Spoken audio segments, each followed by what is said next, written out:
son numéro 4, le gardien de but Balota, qui a pris la place de Tafarel. Il faut dire que maintenant il y a 3 joueurs étrangers de très grande qualité, avec Brolin, avec Grun, le Belge aussi, et Asprilla qui est finalement remplaçant. Donc il y avait un étranger de trop et c'est dommage pour Claudio Tafarel, le Brésilien, qui est excellent. Mais enfin c'est ainsi. Maintenant le Royal Antwerp avec un joueur qui a évolué dans le championnat de France, le numéro 6 Jakovlevic, qui n'avait pas vraiment réussi à Nantes, et puis un revenant Zaniatinski.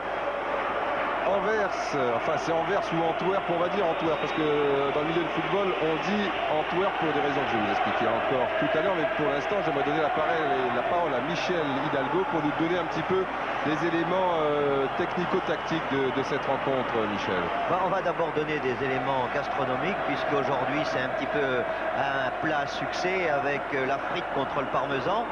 Mais pour conquérir Wembley, conquérir la Coupe d'Europe, il faudra à chaque équipe ajouter des ingrédients collectifs, physiques, agressivité chez les joueurs belges, et puis plus de technique peut-être, sens tactique chez les joueurs italiens. Mais une finale, en fin de compte, on ne sait jamais comment la vivre, et surtout dans un lieu sacré comme Wembley. Voilà le coup d'envoi qui va être donné pour l'Antwerp avec Zaniatinski, le numéro 11, et vraisemblablement Severins, le 9.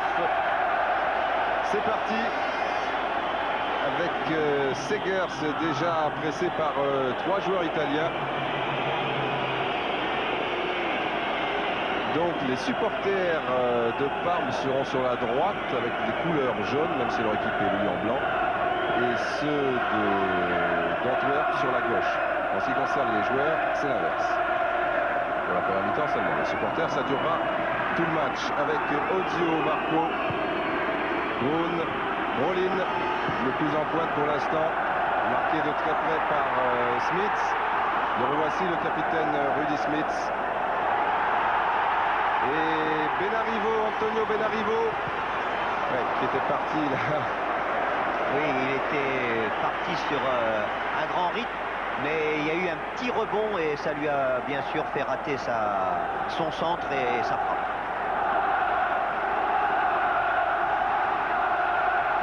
C'est Stefan Stojanovic, un gardien de but que l'on connaît bien, qui dégage ici. Il portait les couleurs de l'Étoile Rouge de Belgrade et il a été champion d'Europe avec ce club en 91. C'est donc lui qui avait arrêté le penalty, le coup de pied de réparation, comme l'on dit. Hélas pour nous, pour Marseille et pour la France, mais on a du rattrapage dans peu de temps.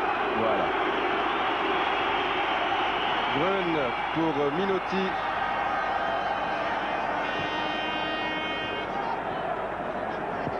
Di Chiara. Une intervention un peu musclée de Tielemans, mais l'arbitre, M. Hasselmacher, ne dit rien. Tielemans, qui est un joueur très très dur selon nos confrères belges, qui est d'ailleurs souvent suspendu, et qui est gaucher, ce qui est assez rare quand même pour un stopper. Peut-être pas trop à son aise si on le déborde sur son côté droit.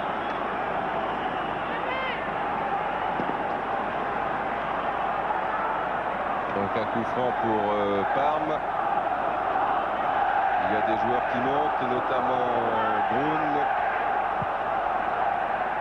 qui dévie ici ce ballon. Et Antwerp peut repartir avec Lenhoff, Hans-Peter Lenhoff, joueur allemand. Ah oui, c'est bien joué dans le trou pour Zaniatinski qui est signalé hors-jeu, mais bien fait de la part de Lenhoff. Tchernia qui se trouvait en position de hors-jeu et qui a malgré tout raté cette reprise, mais qui est toujours dangereux par son allant et puis surtout sa puissance. Bel enchaînement d'Alessandro Melli.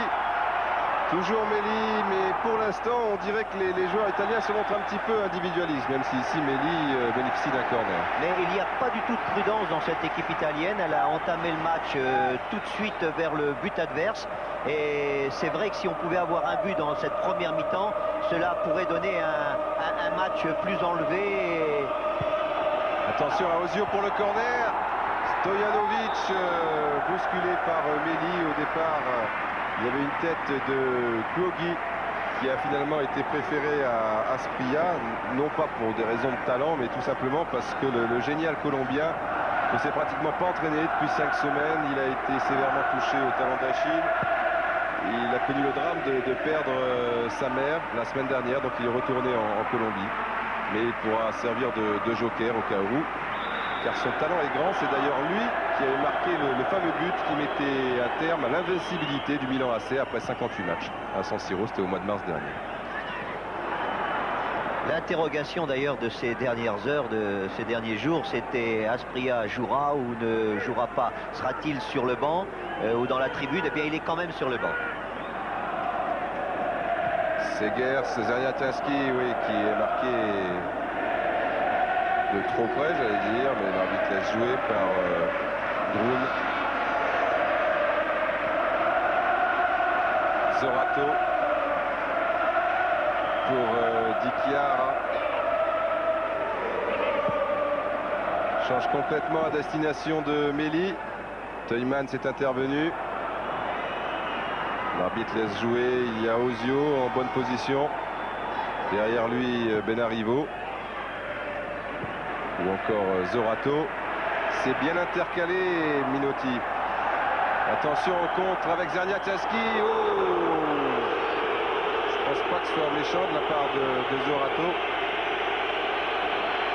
C'est deux équipes qui jouent très bien le contre, mais surtout je crois que c'est l'Antwerp qui est très forte dans ce domaine-là. Et comme les Italiens n'hésitent pas dès ce début de match à s'installer dans le camp des Belges, eh bien ils vont avoir quelques champs libres, notamment pour les deux attaquants, qui demandent que cela. Alors tout à l'heure, je me disais mais pourquoi l'Antwerp et non pas Anvers? Tout simplement parce que ce club a été fondé en 90 par des étudiants anglais, comme cela était souvent le cas à l'époque, et ils ont toujours insisté pour qu'on garde l'appellation anglaise. Et en Angleterre, on dit Antwerp, en flamand Antwerpen, et en français Anvers. Mais comme ça a été fondé par des Anglais, c'est donc l'Antwerp, et c'est le premier club de l'histoire belge, c'est-à-dire qu'il porte un matricule, le matricule 1. Là-bas, on a un numéro en fonction de la naissance du club. Si vous fondez un club maintenant, ben, vous serez aux alentours du numéro 6200, 6200, 6300, enfin, dans ces eaux-là. Et aujourd'hui, il justifie bien son matricule. Il y a Ozio qui s'est engagé, Méli également, mais Benarivo est un joueur qui aime porter le ballon. Ah non, il n'y avait personne dans son dos, Méli. Mauvaise relance de Schmitz.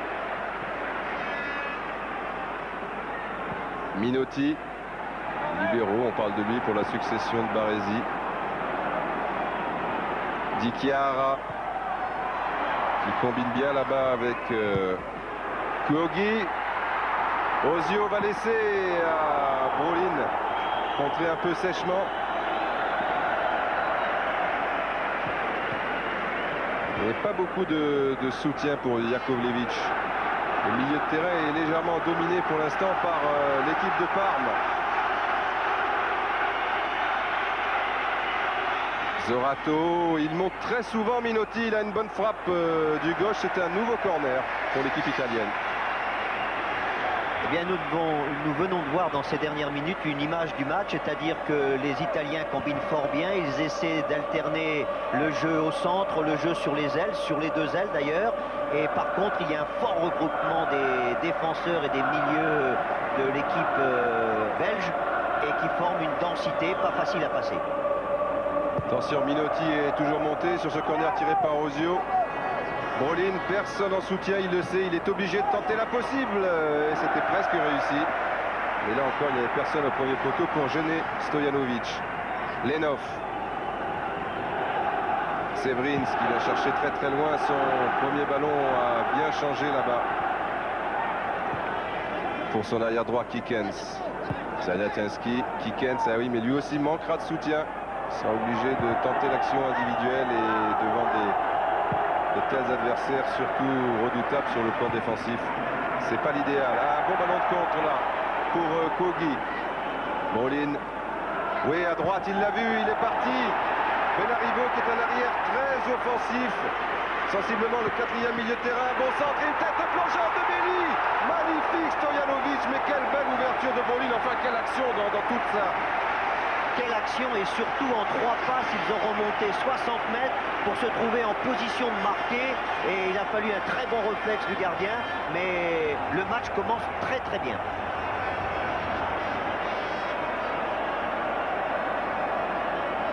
Ozio tire les corners sur la gauche, visiblement aussi sur la droite. Très tendu, il était légèrement battu Stojanovic.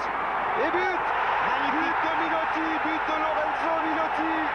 Stojanovic qui n'a plus que dévié ce ballon. Il est allé le chercher très très haut, Minotti. Une sorte de ciseau, il était sur son bon pied, mais très très haut, Michel. Vous voyez comment ça sert un pied gauche, même quand on joue derrière. Et ce but est splendide parce que c'est vrai que c'est un geste très difficile, très beau, c'est presque un geste de danseur. On va le revoir. Et il se loge dans la lucarne opposée. But magnifique et mérité de la part des Italiens.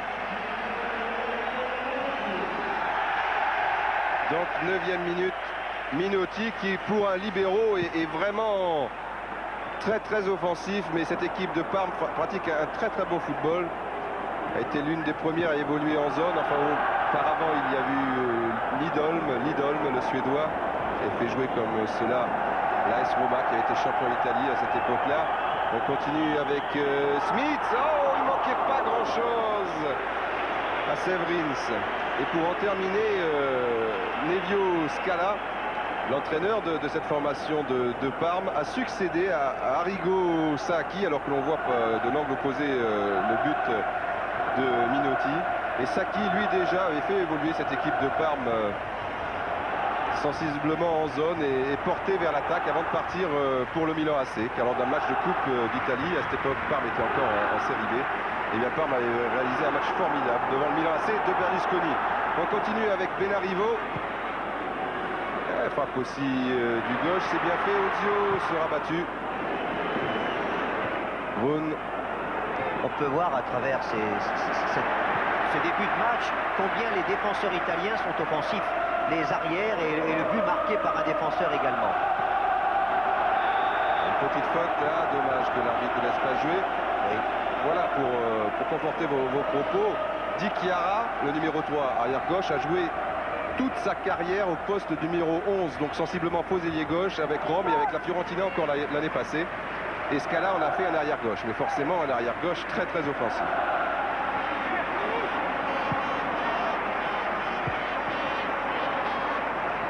Méli, attention au pressing belge,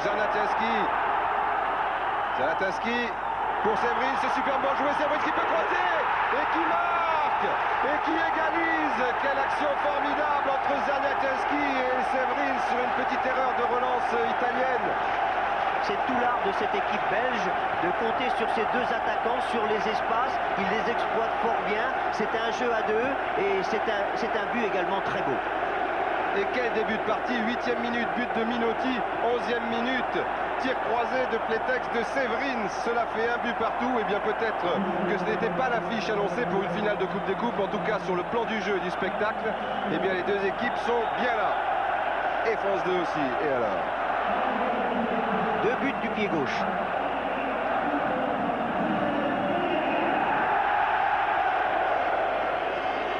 Il est rare de voir une finale débuter avec autant d'engagement des deux côtés, mais c'est vrai que le but encaissé dès les premières minutes a obligé les Belges à sortir un petit peu de leur défense, et certainement que maintenant on devrait voir un très beau match.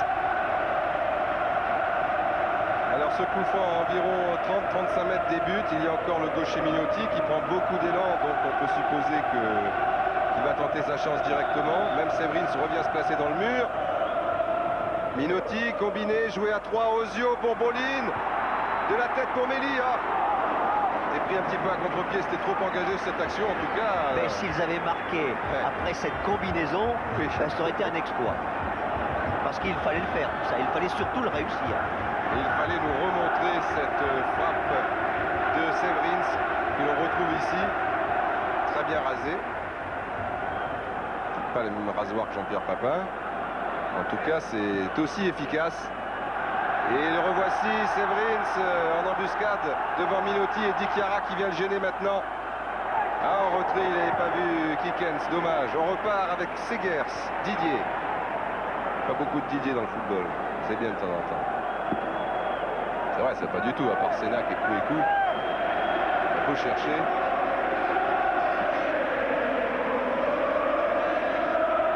Ozio, non, il était trop court. Guogui, Brolin bouge beaucoup, Méli aussi, il permute, Ozio s'intercale. Attention à Zernatinski, Grun. Oui, le but vient justement d'un ballon mal relancé par la défense italienne tout à l'heure. On retrouve Grun. Loin là-bas pour Brolin, marqué par Smith. Attention, pas de faute. Ozio, Méli, il avait anticipé pour le premier poteau, c'était le deuxième. Lenov va avoir beaucoup de champs devant lui et pas mal de soutien dans l'entrejeu, notamment dans le rond central. Mais aussi, il peut faire jouer devant, pourquoi pas, pour Severins, toujours à la limite du hors-jeu. Il est passé, il bénéficie d'une faute, c'est une bonne chose pour lui car il avait beaucoup trop poussé son ballon.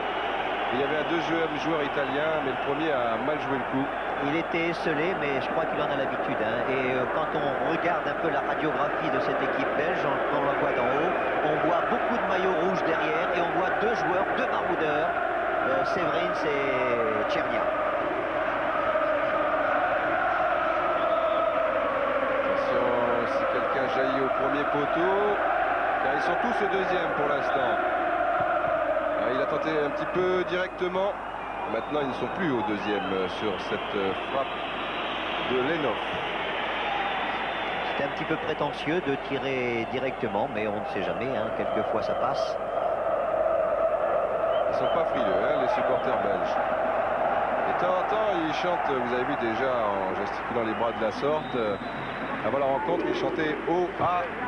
Tchernia, c'est O.A. Tchernia. Tchernia étant le diminutif de Zernatinski. Plus pratique, effectivement, de l'appeler de la sorte. On dit qu'il y a à peu près 18 000 supporters belges. Et autant italiens et 2 à 3 000 Colombiens de Londres sont venus pour voir Asprilla. C'est sa tête en deuxième mi-temps. Zorato, Méli, Porosio. Bien fait, Zernatinski, magnifique. Une faute, légère faute de Daniel Zorato. En jouant de cette façon, les deux attaquants ont leur espace.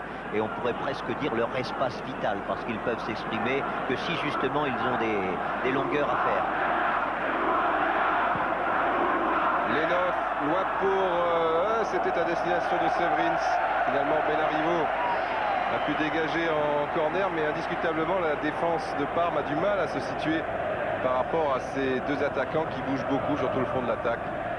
Severins, donc, et Zernatinski. Il y a 10 joueurs de Parme dans la surface de réparation, enfin un de moins puisqu'il y a Brolin qui est pas bien loin de celle-ci. Regardez la position de Didier Segers au moment où il frappe ce corner bien enveloppé. Lenov. Et bonne intervention sans trop de problème de Marco Ballotta. Oh, bonne relance pratiquement pour Méli qui était à 70 mètres de là. Il ne faut pas s'affoler, mais ça va sortir.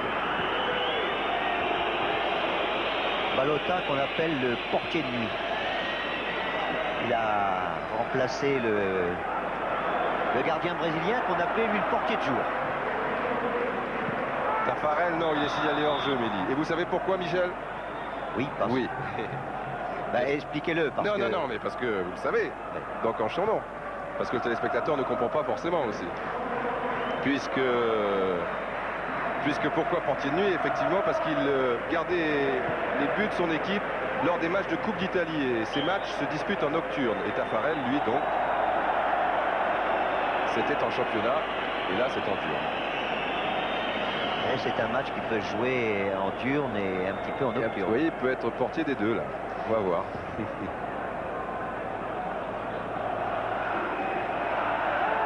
Il y a un petit temps pour respirer pour les deux équipes, là. C'est parti très vite quand même. Oui, très vite. Vous avez vu Jakovlevic qui est monté. Lenov pour Severins. Et oui, qui avait encore pris le dessus sur la défense italienne, alors que Jakovlevic, l'ancien Nantais qui évolue aux avant-postes avec le FCN, là est le milieu de terrain, un peu le régulateur. Car si Lenov est le meneur de jeu, mais enfin il est plus un rôle de joueur qui accélère au milieu. Mais c'est Jakovlevic qui donne la mesure.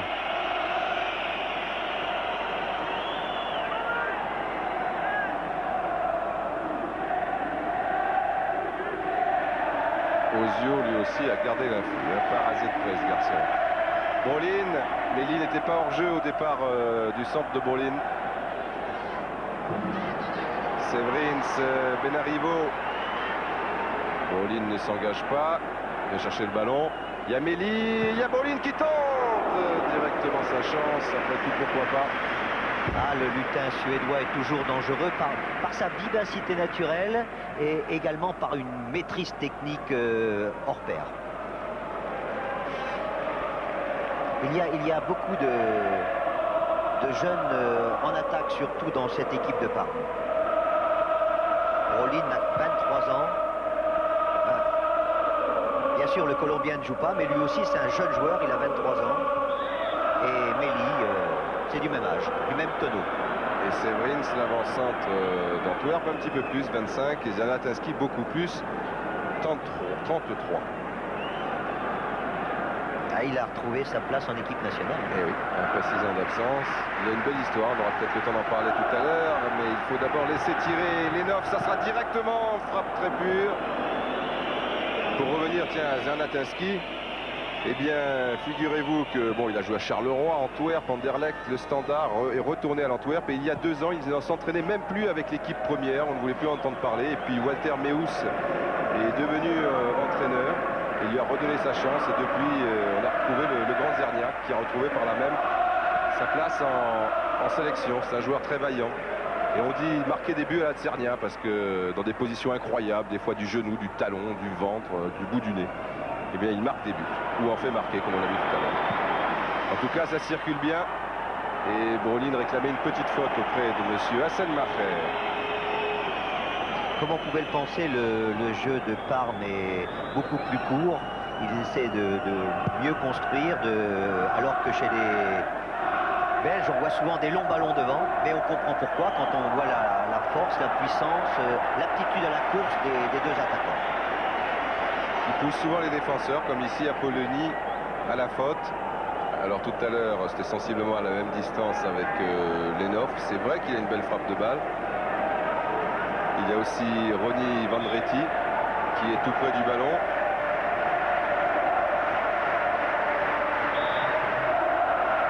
Ah, mais le mur n'est pas vraiment à distance, alors que dans les 18 mètres, vous avez vu avec le réalisateur anglais là, qui vous montrait ça, ça bardait un petit peu pour se faire de la place. Dichiara.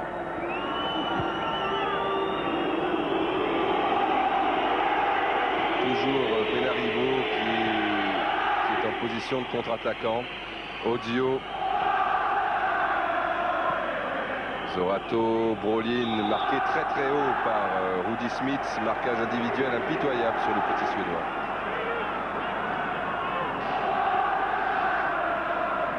Ah, il ne faut pas lui laisser beaucoup de champ à Brolin. Ça va très vite avec lui. Revoici Brolin. Brokert, le libéraux, ça ne sortira pas, mais bon, ça fait quand même l'affaire de l'Antwerp. On vient de voir, on sait tous que c'est un bon technicien, ce jeune Suédois, mais on vient de voir aussi que c'est un gagneur, il a un beau tempérament, il lutte sur tous les ballons, même les ballons de la tête. Celle-ci, elle est de Minotti pour Benarivo. Ozio s'engage sur la droite, on reprend appui sur le centre avec Zorato et Minotti qui s'intercalent toujours très bien.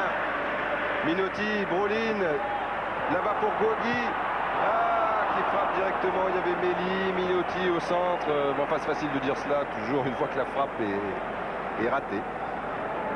Après tout, pourquoi pas. Mais c'est bien ces prises de risque, notamment quand on se trouve devant. Bel enchaînement, donc Minotti, Brolin et Kyogi. Alors que Mélie va se replacer, vous le voyez, il était relativement bien placé vers le point de pénalty. Lenov, Kikens. Bien fait là pour Kikens qui s'engage une nouvelle fois. Et il aurait fallu la prendre avant le rebond, ce qui n'a pas été le cas.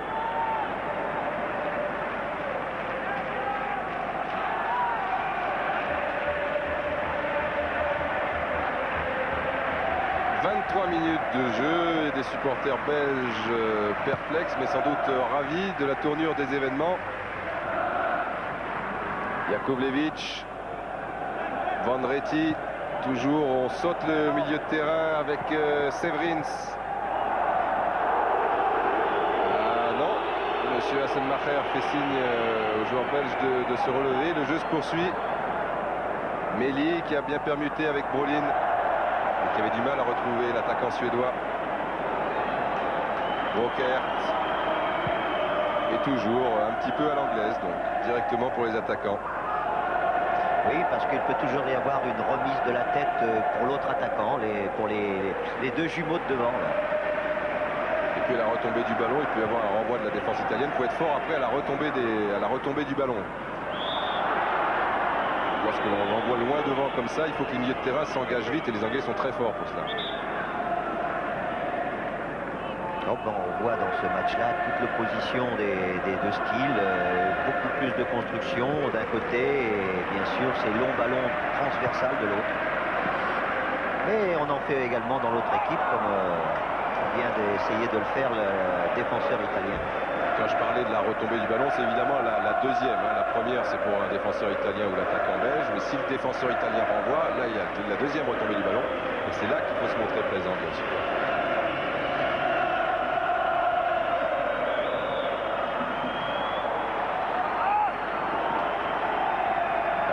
Di Chiara et Jakovlevic, ici, le Bosniaque.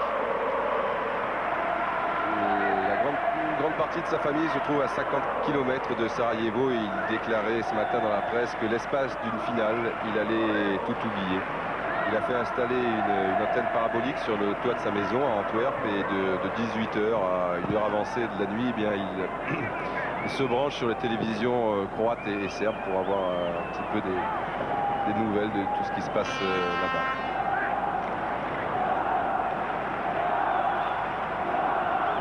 Stojanovic, le gardien, lui, est serbe. Et très souvent, d'ailleurs, les deux joueurs partagent la même chambre. Il y a déjà un remplacement. Et oui.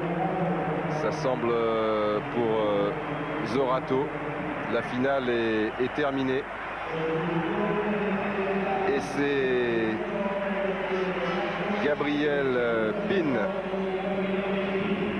qui le remplace. Qui a déjà joué, on le connaît, il a joué à la Juventus et à la Lazio de Rome. Gabriel Pin, c'est également un milieu de terrain. Donc pour Zorato, c'est terminé. Alors que le coup franc est joué. Bonne déviation de la tête. Un ballon qui aurait pu être dangereux s'il avait été pris par un joueur en course. Et il y a eu peut-être encore ici avec Minotti. Personne ne s'engage trop sur les ailes, hein, c'est vers le centre, mais vers le centre il y a beaucoup de monde, mais ce ballon revient toujours. Minotti qui tente de très très loin alors qu'il y a eu un petit déroulant qui a dû passer sur le récepteur et qui vous signale qu'en jouant au 36-15 code Stade 2 le jeu penalty, eh bien vous pouvez gagner un week-end à Londres et week-end de votre choix et suivre un match. Il y a 8 équipes londoniennes en première division, donc si vous préférez Tottenham, Arsenal ou d'autres. Attention, Severins devancé par Balota. Mais il faut être un bon tireur de pénalty. C'est pas si évident que cela. Et toujours Benarivo qui n'hésite pas à monter, qui alterne jeu défensif et jeu offensif. Voilà Gabriel Pin. Minotti, hein, c'est quasiment un milieu de terrain. Oui, il joue en position de milieu. Hein. C'est Grune qui joue plus derrière. Oui. Mais le voici ici, Grune. Cette fois, Minotti est resté derrière et l'infatigable Benarivo. Attention, il y a demi-temps, peut-être des prolongations et le stade de Wembley est très long et très large. Brolin, bien dévié pour Guogui. Le ballon est sorti. D'ailleurs, il paraît normal de voir jouer Georges Grune plutôt derrière. Dans le championnat italien, dans le classement, il est dans le classement des stoppeurs. Il est deuxième d'ailleurs derrière Kohler.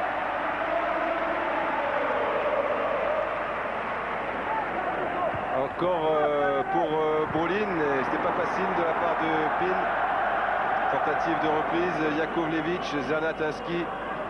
Évidemment, lorsqu'il a le ballon aussi loin de ses buts. Oui, attention, Stojanovic devant Méli. Coup de sifflet de monsieur Hassan Maher. Il ne laisse pas jouer l'avantage. Non, pas trop. Minotti, Pin, Méli, taqué très sévèrement, je vous l'ai dit, Taïeman est redoutable, et parfois dangereux dans ses interventions. Il a bien fait là-bas, Lenov, Severins dans le trou, dommage au centre, il y avait Van Reti et puis Lenov ici. C'est dommage de rater ce qu'on appelle souvent une dernière passe parce qu'elle aurait pu être très dangereuse. Deux joueurs se trouvaient face au but. Brun, Ozio, toujours vers le centre. Là, il peut alerter personne sur l'aile. C'est dommage. Se retourne et derrière, il y avait Brolin. Et il a devancé et il a marqué Méli. Quelle erreur de Stojanovic. Il a choisi la bonne solution. Ozio, il n'y a pas de doute. Mais quelle erreur de Stojanovic qui était beaucoup trop court de l'adversaire direct de Méli aussi, sans doute, qui est Taïemans. Et donc, à la demi-heure de jeu, on le revoit, Michel. Mais quel beau centre. Quel beau centre parce qu'il est tellement bien dosé. Le gardien, c'est vrai, juge pas très mal la trajectoire. Et quand on fait une erreur comme ça, en général, on est sanctionné tout de suite. Alessandro Méli qui est la mémoire du club parce qu'il évolue à Parme depuis 7 ans. Et qu'il a tout connu ici puisque ce club, il y a encore 6 ans, évoluait en Division 3 et n'est monté en Serie A que pour la première fois de son existence en 1990, alors qu'ici il y a eu un choc violent, mais un geste dangereux, oui, il n'est pas dupe. Il a sorti son carton vert, mais j'ai l'impression qu'il sortira ensuite son carton jaune à l'adresse du joueur italien, qui est arrivé en retard, qui à mon avis fait preuve de métier en faisant mine d'être touché. Il l'est peut-être d'ailleurs, hein, mais en tout cas, il faudrait qu'on revoie tout cela au ralenti. Il m'a semblé qu'il arrivait bien en retard sur cette action. Donc Alessandro Méli, qui a quand même 2 sélections et qui a été contacté par les grands clubs hein, pour des millions et des millions de lire. Monsieur Hassan Maher s'attarde sur la grand-mère de Parme, mais entre-temps, voilà, il a reçu un carton jaune, le joueur italien, Di Chiara. Oui, il n'y a pas de problème. On a revu le but de Méli. Ce qui est normal. Hein. Oui. Mais voyez, monsieur Hassan Maher est en train de prendre ses petites notes, et Di Chiara a reçu un carton jaune, même s'il avait joué finement, mais même, je suis peut-être mauvaise langue, s'il avait peut-être un petit peu mal aussi.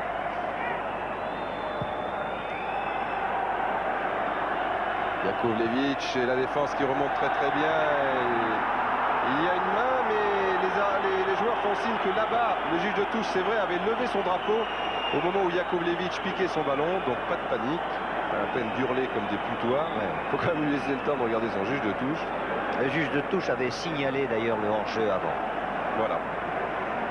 Mais quand c'est comme ça, le joueur qui a le ballon, quand il voit remonter toute la défense adverse, a plutôt intérêt peut-être de tenter lui-même de passer cette ligne.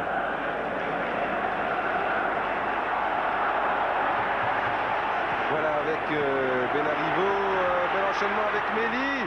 Tête plongeante pour lui, c'est pas terminé, Ozio. Oh là là, c'était encore très trop chaud. Di Chiara qui presse Kikens. Et là encore, un très bon débordement de ce joueur Antonio Benarivo. 24 ans, arrivé de Padoue en 91 et qui a fait l'essentiel de sa carrière. Il a 24 ans. La première partie de cette carrière, surtout à Brindisi. En fait, il a été formé à Brindisi.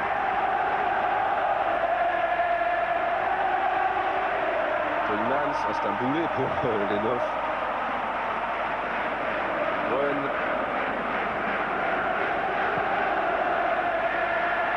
Transversale pour Kogi. Taclé par Van Reti. Alors que vous savez, Michel, qu'il y a au moins un Belge présent à Wembley qui espère une victoire de Parme. Non, là vous allez nous dire tout ça. Ben oui, et c'est le père de Georges Grune qui a fait le déplacement. Ça prénomme Jean-Marie. Et lui, évidemment, pour son fils. Car il faut savoir que Georges Grune a perdu une finale de la Coupe des Coupes il y a 3 ans avec Anderlecht. C'était contre la Sampdoria. Et il y a bien plus longtemps, parce que ça fait longtemps qu'il évolue au plus haut niveau, Georges Grune qui a 31 ans, il avait perdu, toujours avec Anderlecht, où il a fait une grande partie de sa carrière, une finale de Coupe de l'UEFA contre Tottenham Hotspur. Et à cette époque-là, Anderlecht, en compagnie de Georges Grune, il y avait Zaniateski qui vient ici de relancer pour Severins. Oh là là, c'est pas facile, évidemment, l'angle était bouché et il n'y avait personne au centre. Et ça va très vite, d'un côté comme de l'autre. On s'en plaindra pas. Pin. Et voudrait la mettre dans les pieds de Méli. Ozio. Très présent Ozio depuis le début du match. Il évolue très bien sur toute la largeur du terrain. Il est toujours disponible. Et il permet à ses deux jeunes équipiers, Méli et Brolin, de recevoir de bons ballons.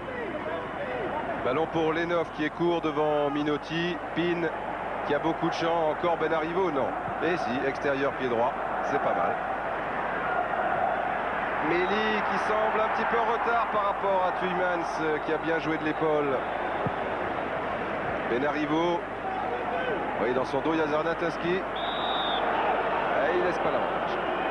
Regardez bien Benarivo parce que lorsqu'il descend sur son aile, il peut aussi bien centrer du pied droit comme il l'a fait 2-3 fois en pleine course que de faire un petit crochet intérieur et donner un ballon avec son pied gauche. Et il s'engage encore sur cette action, il est infatigable. C'est le Facchetti des temps modernes. Et le beau Giacinto jouait arrière gauche à l'Inter de Milan, mais enfin c'était un... Et il ne va pas pouvoir tenir à ce rythme. Non, à mon avis ça va être difficile. Voilà, il n'a pas été trop couvert sur cette action. Ballon pour Didier Segers.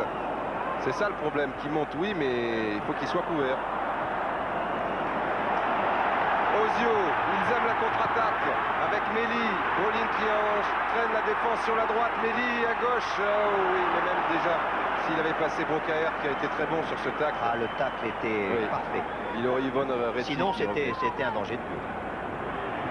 Ah, il pousse les parmesans. Minotti, personne à droite, faut s'engager, mais il ne peut plus s'engager. Là, il y avait un plan serré, vous ne vous rendez pas compte qu'il n'y avait personne sur la droite, mais Benarivo a besoin de récupérer. Là, il y avait une faute sur Dichiara. Au moment du 1-2, il y a un carton jaune pour Severins. Alors lui aussi, ça va être difficile pour lui parce qu'il n'arrête pas d'évoluer sur les 30 mètres, là, les 70 mètres même de largeur en position d'attaquant. Mais si en plus il va défendre...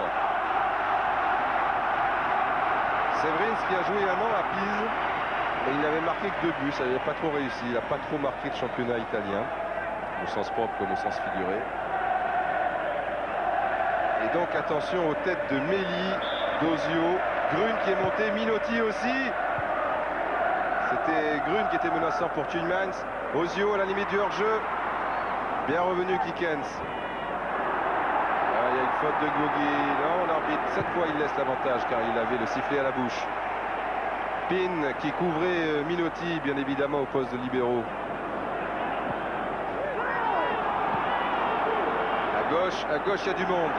Bonretti. Jakovlevic, il faut pousser un peu. Maintenant, il y a beaucoup de monde à droite. Et il l'a vu, Jakovlevic. Lenov qui relance. Ah, dommage. Ce ballon était pour Zerniatinski, une petite mésentente avec Severins. S'il avait pu contrôler ce ballon, notamment avec la poitrine, l'emmener avec lui, c'était presque un but. Mais beaucoup d'occasions des deux côtés, beaucoup de bonne volonté offensive, bel esprit. Pour l'instant, le match tient toutes ses promesses. Magnifique. On en discutait avec Francis Marotto l'année dernière. Et on se disait que même si ces deux formations, il y a faute sur Benarivo, il ne faut pas partie du gratin dauphinois européen, eh bien on allait sans doute assister à une belle finale. Mais on ne le dit pas parce que Parme mène de 1.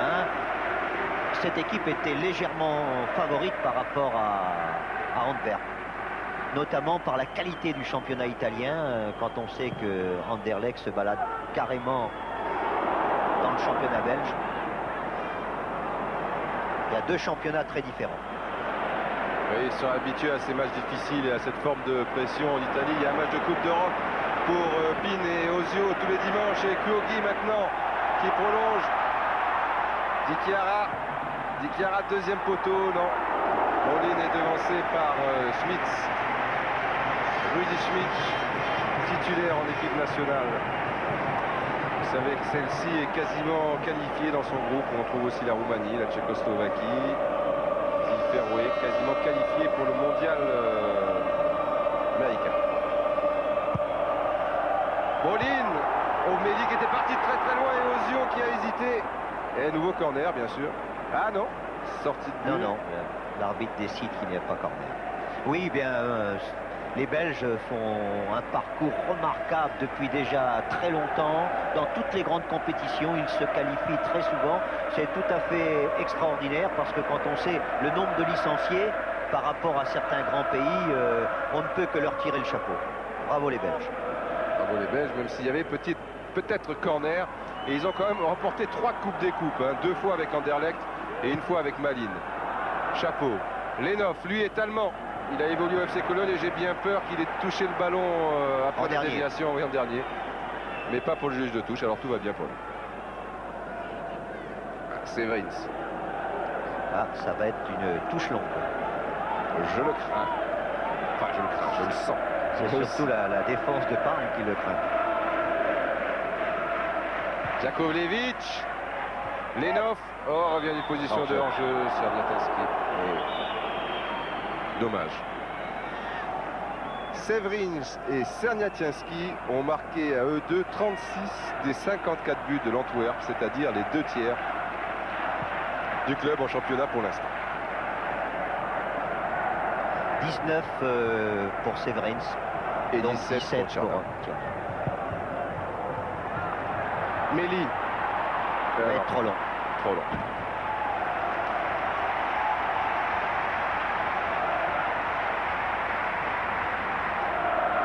On craignait toujours dans ces matchs-là d'arriver à la mi-temps avec un 0-0 qui aurait donné encore plus de prudence en deuxième mi-temps et peut-être une équipe d'attendre les tirs au but. Eh bien, pas du tout. Hein. On a déjà 3 buts avant la mi-temps et c'est pas fini. Sans doute pas. Petite faute d'Ozio sur Jakovlevic. Ce qui m'inquiète, c'est que la moyenne d'âge des joueurs de l'Antwerp est de 29 ans. Et que le terrain est très très grand, mais celui du Royal Antwerp est très très grand également. Donc ils ont l'habitude, il est très très grand, mais enfin il aurait fallu qu'il fasse 130 mètres pour les 9 sur cette action. Oui, il n'y a pas de très jeunes joueurs à l'Antwerp. Il y a des joueurs de 25 ans comme Kikens, comme Severins, 26 ans, Taimans, mais en dessous il n'y en a pas. Et c'est tous des joueurs qui approchent la trentaine. Et sinon qui la dépassent. Qui la dépassent, oui, comme Jakovlevic, Zelatinski ou Brokert. Donc c'est une équipe en pleine force de l'âge et expérimentée en même temps. Kikens, belle feinte, un peu trop belle. Vous voyez les supporters de Parme, 200 000 habitants, 20 000 abonnés. Le 10e, c'est pas mal. Il faut considérer que Paris, avec sa périphérie, ça fait 7 millions. S'il y avait 700 000 abonnés au PSG, ce serait intéressant. Je suppose que... Il y a à peu près une quinzaine de mille, peut-être, supporters de Parme. Et ils sont venus, il y a une quarantaine d'avions. Pin pour Benarivo, ça va être difficile, mais il va l'avoir. Enfin, non. Il l'a presque eu. Il n'avait pas anticipé au départ. Il lui a manqué des ABS. Oui. Duymans. Ah, on n'hésite pas à taper loin devant. Hein. Pin. Alors que de l'autre côté, on s'ingénie à mettre le ballon plutôt à terre. Pin, faute de Tuzman sur Ozio. Rudi Taimans. Ah, Ozio est très complémentaire avec Brolin et Méli. Hein. Et toujours Minotti, même s'ils paraissent assez lointains, ces coups francs. À moins qu'il y ait une combinaison comme tout à l'heure. Benarivo partirait bien dans le dos de Severins. Ah oui, il y a encore une combinaison, déviation. Et Méli, magnifique, quel but extraordinaire, refusé. En jeu, oui bien sûr, mais quel dommage. En tout cas, cette tactique, alors c'est certain, avait été répétée, car juste avant la frappe du deuxième joueur italien, qui était sans doute Kyogi, eh bien Méli C'est vrai que juste avant la frappe, il avait anticipé, il s'était engagé. Pas sûr qu'il était hors jeu au départ de la frappe de Pioguy. Regardez bien, il est en bas de votre écran.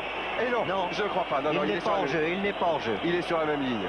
Oh, quelle action magnifique. Il est sur la même ligne, Méli. Oh, cette combinaison était formidable. Minotti, Pioguy et Méli. Je sais pas, il me semble que si j'étais arbitre, j'accorderais un but comme ça. C'est tellement beau. Tellement beau, tellement rare à chaque fois de jouer avec justesse, avec précision sur une combinaison. Encore Méli qui a attendu le dernier moment et qui va bénéficier d'un corner. Le jeune Alessandro Méli, il n'a que 23 ans. Mais je comprends pourquoi les grands clubs italiens que sont le Milan AC et la Juve, les grands clubs au niveau du Tiro Marquez aussi, car Parme est tout de même 4e du championnat, c'est un grand club. Ossio, Brolin et Smith, alors que déjà avant que Brolin ne reçoive ce ballon, il y avait Minotti qui était en position idéale. Je pense qu'on n'aura pas le temps de voir le ralenti, car il y a un corner qui va être tiré par le petit lutin suédois, comme vous l'avez appelé Michel tout à l'heure. Bien travaillé, Minotti en retrait, bien fait pour Méli qui doit se coucher. Bien fait de la part du capitaine encore, et puis de Méli dans un deuxième temps. Attention au contre avec Kikens. Curieusement, milieu de terrain gauche. Maintenant, le contre est italien, ça va de tous les côtés. Di Chiara, grand pont. Toujours Di Chiara. Ah non, il n'a pas pu redresser tranquillement. Kikens, c'est très net, est obligé de contrer Di Chiara. Et comme Di Chiara était allé sur l'aile droite, et bien Kikens l'avait suivi.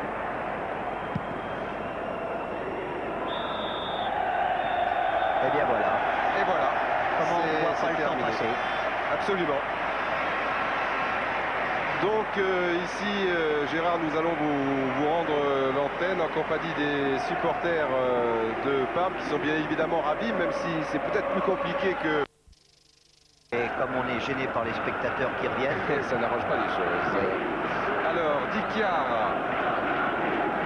Pour Pioguy. Il y a un numéro 14. Ah, mais c'est Pin, il est déjà entré à la place de Zorato en premier mi-temps, Michel. Le voici. Oui, Pin est là, donc c'est le 14. Non, je ne vois pas de... Non, ça doit aller. Oh, c'est bien joué. Méli qui va jusqu'au bout. Méli, Brolin arrive à Chouilla en retard. Et au départ, c'est vrai qu'Alessandro Méli a été accroché, mais cette fois, il l'a bien fait, monsieur Hasselmacher. Eh bien, il a laissé l'avantage. Ça s'imposait. Regardez comme il est accroché ici par Didier Segers. Néanmoins, après l'action, il aurait pu quand même lui donner un carton jaune. Ah là là. Comme c'est pas facile, un ballon qui arrive avec des petits rebonds. Oui, parce qu'il a été accroché avant la surface de réparation et l'arbitre l'a laissé, alors que dans la surface de réparation, je ne sais pas s'il n'aurait pas tout de suite donné pénalty et carton. Ça nous rappelle d'ailleurs, c'était du même côté Overmars qui avait bénéficié d'un pénalty sur ce même genre d'action. Il avait été crocheté par Des Walker, enfin accroché par le maillot. Bon, il y a du monde là, et beaucoup d'Italiens bien sûr, notamment le Belge, mais italien, Georges Grune. Qui a donné un ballon splendide. Qui est très très bon aux yeux, c'est vrai. Méli qui plonge au premier poteau. Méli, il est parti derrière. Oh, il échoue. Quel dommage. Mais comme il avait piégé son adversaire direct, Rudy Tielemans. Et c'était bien joué encore de la part d'Ozio. Méli vient de rater 2 buts en 1 minute. Si on peut appeler ça rater le premier. Oui, sur le premier, on sera quand même indulgent. Jakovlevic, Di Chiara et un pressing de Séverine sur le porteur du ballon. Apolloni, Minotti, Pin qui vient chercher ses ballons très loin. Qui est la première rampe de lancement en quelque sorte. Parce que n'est pas Minotti, mais là c'était un petit peu fouet.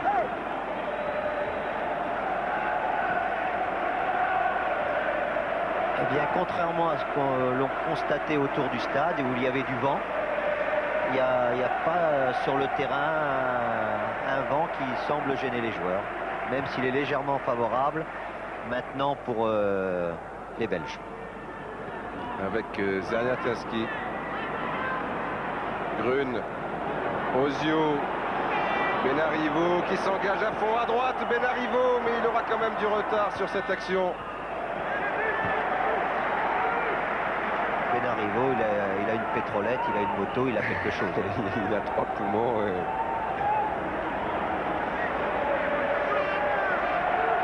Et Ozio pareil, hein, je crois. Ah oui, oui. Mais il fait moins de courses longues. Oui. Les efforts sont quand même moins violents. Dichiara. Dichiara où il n'y a quasiment personne au centre. Obligé, il s'est pratiquement bien engagé. Dichiara, dommage. Jakovlevic pour un ballon de contre. Avec à gauche Zariatinski, à droite Severins qui a laissé le couloir pour Lenov. Mais Jakovlevic n'a pas vu du côté de Lenov, c'était du côté droit. Et il a essayé de jouer avec Zerna. C'est dur de jouer long et juste.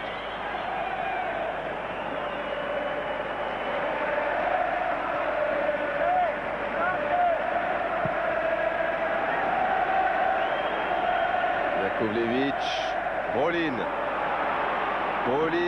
dans les taux s'en sort plutôt bien. Pin ouvrir à gauche, voilà qui est fait. Dichiara enseigne les gauche, je vous l'ai dit, il ne pourra pas prendre ce ballon, alors que lorsqu'il y a un ballon trop long comme ici pour les Italiens, le public applaudit. Lorsqu'il y a un ballon trop long comme tout à l'heure avec Jakovlevic, trop long pour les Belges, donc le public siffle en verse et contre tous. Bien sorti. Ça y est, c'est dit. C'est dit, on peut aller se coucher. Ozio, Benarivo, il est bien parti, mais Benarivo, pas sûr. Ça va quand même, Ozio et Méli qui plonge encore au premier poteau. Il la lui fait à tous les coups, ce pauvre Taiman. C'est au deuxième, il y a Brolin. Tentative de grand point hasardeuse de Smith devant Guegui. Double contact et monsieur Hasselmacher. Et oui, il accorde un coup franc.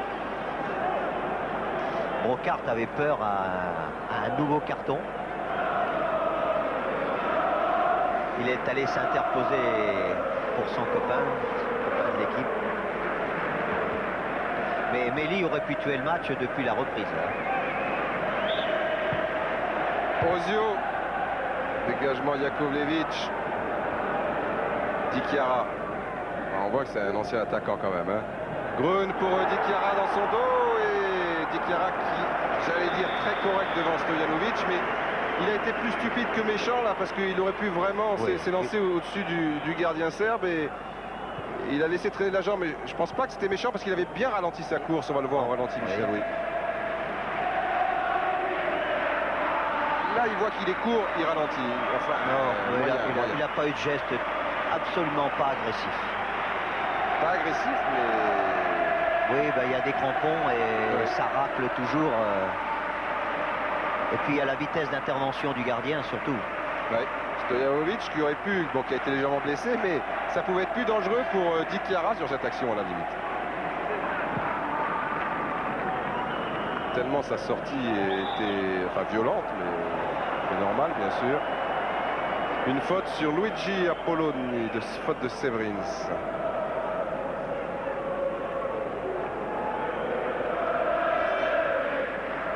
Bien, le jeu italien n'est absolument pas prudent, comme quelquefois on peut voir dans des équipes italiennes lorsqu'ils tiennent un score. Au contraire, il y a toujours cet engagement, cette intelligence tactique et surtout de l'audace. Beaucoup d'audace dans leur jeu. Et c'est agréable lorsque les Italiens évoluent de la sorte, parce qu'ils ont vraiment de très bons joueurs. Et c'est dommage que ce talent, comme on l'avait vu un petit peu en terre de foot samedi dernier, soit parfois gâché par des tactiques trop défensives. Ici, on est très offensif, comme Benarivo, qui en continuant son petit pressing, a une touche. Brolin. Allez, faute de Smith. Non, l'arbitre laisse jouer. Décidé de laisser l'avantage pour la deuxième mi-temps. Brolin qui cherchait une touche ou un corner, il a trouvé une touche. C'est un petit peu coupé les cheveux. Les jeunes premiers. Oh, il a toujours son visage coupin quand même. Oui. Mais son jeu est plus affermi. Devancé ici par Schmidt, Kikens. Ils ont du mal au niveau de la relance. Il y a toujours un pressing des joueurs italiens qui sont très bien placés. dans l'entrejeu. Grun, Pin, de nouveau Georges Grun. Bien fait pour Ozio. Ozio, attention. Oh, il y avait Brolin et Méli aussi si ça passait. Les Belges sont un petit peu asphyxiés depuis le début de cette reprise. Et ils commettent des erreurs techniques comme ici avoir trop poussé son ballon. On avait pu constater encore le jeu collectif d'Ozio. Quand il avait débordé, il a tout de suite regardé à qui il pouvait donner en retrait. Marco Ozio formé au Torino. Et ensuite est parti à Empoli. Il n'a pas réussi à Torino. Et à propos de Parme et Torino, on annonce Enzo Sifo, bien fait ce grand pont, dommage. Au Parme Athletic Club, à moins que ça ne soit Marseille. Nous verrons bien. Jakovlevic, extérieur pour Severins, Lenov, Zalataski, Severins, pas hors jeu du tout, mais rate complètement. Son centre, dommage. Ah, les diamantaires d'Anvers ont du mal contre les jambons de Parme, qui n'en sont pas au niveau du football. C'est un petit peu péjoratif hein, quand Louis Nicolas dit on nous a pris pour des jambons. Oui. Et un jambon de Parme, c'est pas n'importe quel jambon. Un jambon de Parme, c'est le must. Le fin du fin. Pas mal de la cuisse Ozio pour Brolin. Et regardez ce pressing très très haut de Gogi qui pousse moins une Jakovlevic à la faute. Kikens, ils s'en sortent plus avec Vendretti qui est maintenant qui se fait subtiliser le ballon et qui va recevoir peut-être un carton, un coup franc, ça c'est sûr. Aux prises avec Méli, il a une petite boucle d'oreille, c'est l'oreille gauche, Vendretti, et il a travaillé 10 ans dans les mines. Pro depuis seulement 3 ans. Brolin, il les prend souvent de la tête. Hein. Ah, il a une faculté de dévier les ballons sans être très grand, mais il saute au bon moment. Il a le très bon coup de tête. Minotti. Méli, non. Vendretti. Brocaert, toujours cette relance très longue. Non, il assure Apolloni.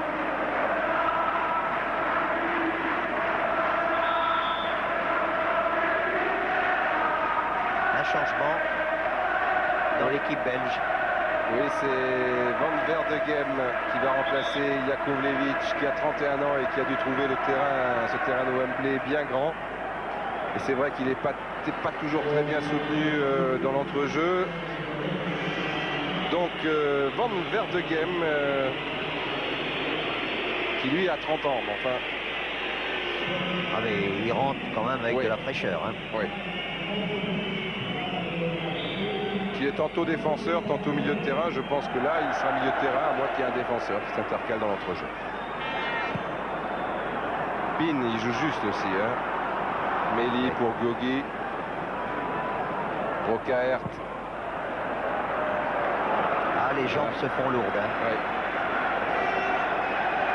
32 ans, hein, Nico. Oui, puis il court toujours après le score depuis les premières minutes. Hein. C'est une dépense d'énergie plus grande. Surtout pour une formation qui aime jouer en contre. Et leur jeu est moins économique que celui des Italiens. Van Verdegem, premier ballon. Pas l'idéal pour le mettre en confiance. Et puis il faut revenir là parce qu'il y a un appel de balle sur le côté droit de Ben Arrivo. Mais Brolin a préféré choisir la solution Méli. Taimans. Vendretti laisse à Brocaert. Schmitz. Taimans. Lenov. On n'a pas trop vu. Il n'a pas eu le rayonnement qu'on attendait de lui dans cette équipe belge. C'est le poumon de l'équipe, c'est un petit peu celui qui oriente tout le jeu. Méli, Di Chiara qui est passé encore. Di Chiara, tentative de 1-2 avec Méli, pris à contre-pied. Méli qui récupère le ballon. Di Chiara. Et Kikens pour la contre-attaque avec Lenov. Mais il y a 4 joueurs en défense côté italien pour les deux éternels, Zalataski et Severins. Alors, il est obligé de la faire circuler un peu dans l'entrejeu. Zierna, Tinski. Mais non, ça manque de précision. Brolin, oh là là.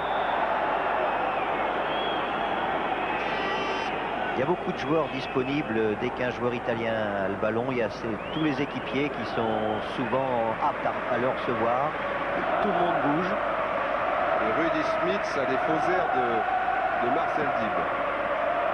Oui. La chevelure au vent. Même si Marcel Dib a coupé un peu ses cheveux. Van Reti pour un autre Van Verdegem. Lenov qui a changé de côté. Zierna peut dévier pour Severins au premier poteau. Il n'en a pas eu la possibilité. Kiffens très courageux, mais Dick Chiaria est un très bon joueur. D'ailleurs, il évolue relativement régulièrement maintenant en équipe nationale. Pin est un bon régulateur, tout comme Stefano Cuoghi. Mais j'aimerais bien voir Asprilla quand même dans cette partie. Meli, 1-2 avec Cuoghi qui relance sur Meli. Meli qui pousse un peu trop son ballon. Bonne sortie de Stojanovic, c'est pas terminé, ça l'est. Oh, quelle petite maladresse au niveau du contrôle qui lui a été fatale, Michel. Oui, mais il ne faut pas oublier que Meli fait beaucoup de terrain, a souvent des occasions. Et on le disait tout à l'heure, il aurait déjà pu tuer le match. Regardez là, un petit crochet et certainement qu'il éliminait le gardien. Il a voulu piquer un peu son ballon. Mais ce qui est important, c'est qu'il est toujours là. Et toujours dangereux pour la défense adverse. Et vous avez vu comme Cuoghi est allé franchement sur Segers. Il a fait un retourné avec son tibia. Mais c'est bien pour le match, pour nous. Pour nous, c'est moins peut-être bien mieux. pour À les 3-1, Italiens. ça me paraîtrait quasiment désespéré pour les supporters belges, qu'ils soient de Wembley ou du Cercle des Passionnés. 4 occasions nettes, rien que pour le seul Meli. Ça nous rappelle Viali sur cette même pelouse avec la Sampdoria, mais enfin Meli a quand même marqué au moins un but. Et même un autre refusé. Van Reti.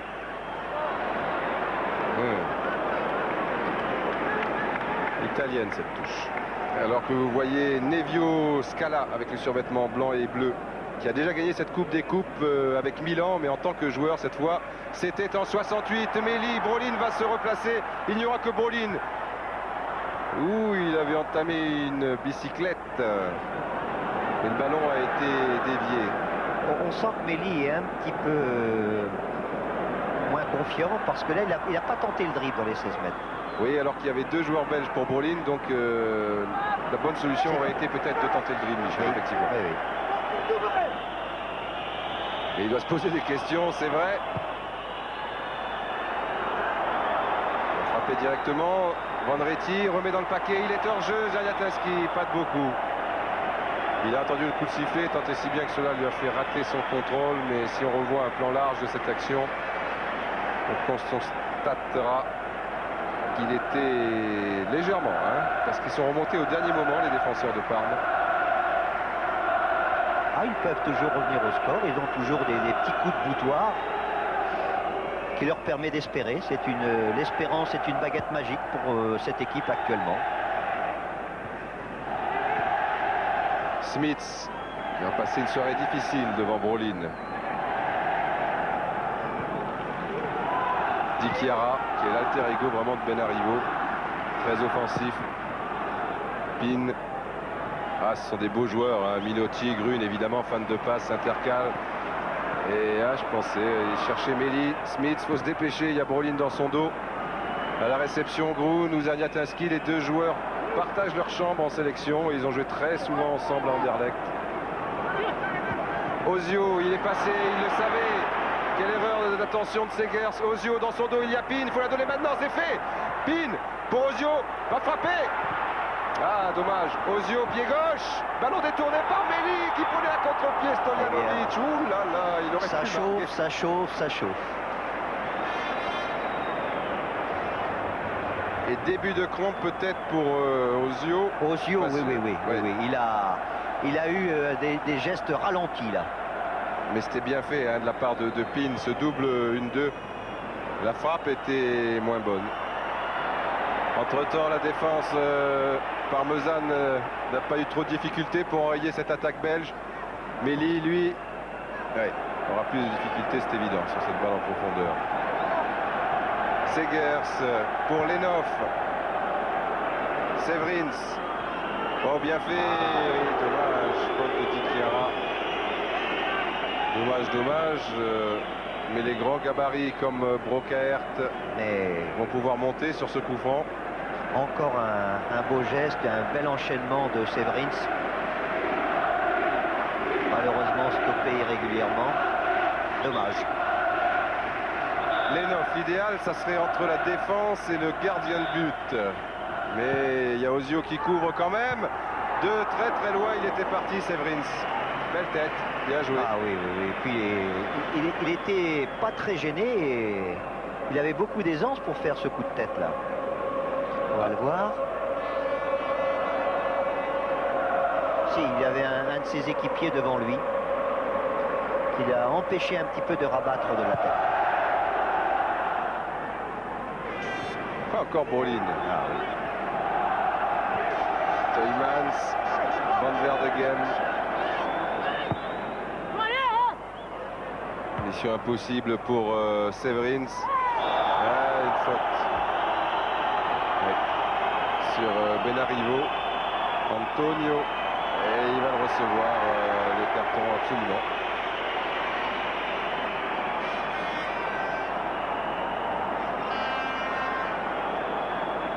Il va y avoir un nouveau changement. Ce n'est pas à ce prix-là. Ce prix-là, c'est donné, comme dirait Bernard Tapie. Parce qu'il n'a pas été vendu très cher du National de Medellín pour Parme. Mais c'est Pizzi qui va remplacer Ozio. Hein, on le sentait, Michel. Il va y avoir peut-être... Scala est en train de parler avec Brolin. Il est possible que ce soit Brolin qui décroche maintenant, qu'il soit un peu moins en pointe ou moins aux côtés de Méli et qui joue le rôle d'Ozio. Ouais. Et c'est Fausto Pizzi, l'attaquant de 25 ans. Voilà, c'est très net. Hein, il est déjà aux avant-postes. Tout le monde attendait Asprilla. Le virtuose colombien. Et oui, touché alors qu'il était en Colombie en vacances. Il est tombé dans l'escalier. Il a été touché au talon d'Achille. Il a été opéré. Mais effectivement, comme Parme n'est pas trop en danger, qu'il peut y avoir d'éventuelles prolongations, ça serait un peu tôt pour Asprilla, qui, je vous l'ai dit en première mi-temps, ne s'est pratiquement pas entraîné depuis 5 semaines. Mais de toute manière, il ne rentrera plus, c'est vrai, puisque Pin est déjà entré aussi. On a effectué les deux changements. Donc pour Faustino Asprilla, l'homme qui a fait tomber le Milan AC après 58 matchs, eh bien, ça sera une autre fois. Il est resté sur le banc.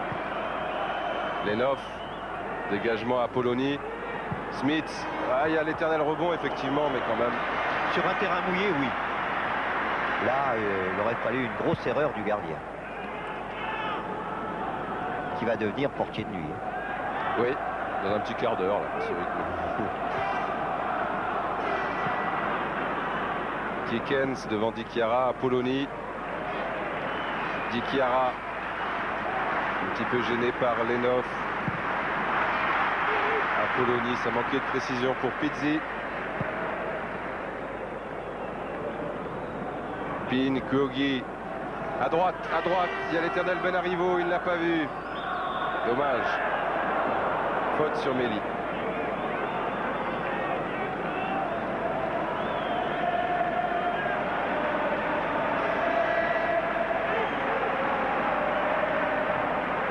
Brolin, Pizzi, Brolin, Benarivo, oui. Brolin devient le créateur maintenant. C'est lui qui essaie d'organiser, qui essaie de lancer ses équipiers. Au lieu d'avoir le but adverse dans le dos, il va l'avoir devant maintenant. Ça aide. Bonretti, Zerniatinski, devancé par Grun, qui est très bon de la tête. Kouogi, Dikiara. Dikiara qui feinte toujours le débordement. Oh, il ne va pas y aller tout seul. Oui, il va y avoir une faute. Dikiara, encore lui. Non, l'arbitre n'intervient pas. Il était en bout de course, mais enfin, il a failli nous faire mentir. Alberto. On stigmatise toujours les actions individuelles des attaquants. Ben, on vient de s'apercevoir que même les défenseurs, avec de la technique et avec également du culot, ils peuvent le faire. Kiekens devant Pin, c'était à la régulière. Encore Dichiara, plus souvent ailier gauche, carrière gauche. Il y a Pizzi, il y a Méli qui va au deuxième poteau. Il y a toujours Pizzi, Méli au premier poteau cette fois. Et Teumans dans une position pas vraiment académique, mais pas facile, a pu dégager ce ballon. Mais la deuxième course de Dichiara était difficile. Hein. Et là, il ne pouvait pas aller jusqu'au bout. Hein. Non. Mais il a fait une bonne passe. Corner rentrant dégagé par Teumans. Severins, Kiekens. Alors j'aurais jamais compris son poste. Hein. Il est tantôt côté droit, tantôt à gauche, tantôt au milieu, défenseur. Grun. Brolin tout de suite. Ah, ça va être juste. Après il serait en jeu. C'est pour ça qu'il est allé directement et oui. Vendretti. Hein. Vous voyez la lucidité. Hein. Il l'a encore à 20 minutes et 30 secondes de la fin. Il a jugé très vite la situation. Pizzi a bien fait en retrait. Dommage, a été un peu chargé en l'air. Vendretti, prolongé pour Kiekens. Zaniatinski. Alors au centre, Severins est seul pour 3 joueurs italiens. Ah, il y a faute. Faute de Kuogi, Stefano. Alors là, je sais pas, on parle un peu italien, un petit peu français, belge, peut-être flamand. Coup franc dangereux parce qu'il y a des très bons joueurs de tête. Il y a Severins tout à l'heure qui avait pris le dessus. On va peut-être le jouer à 2 ou 3. Il y a Van Verdegem, le 14, qui est pas loin du ballon. Severins, c'est pas lui qui en prendra de la tête puisque c'est lui visiblement qui va tirer ou qui est dans le coup court. Non, il va se replacer maintenant. Et ça va se jouer entre Lenov et Van Verdegem.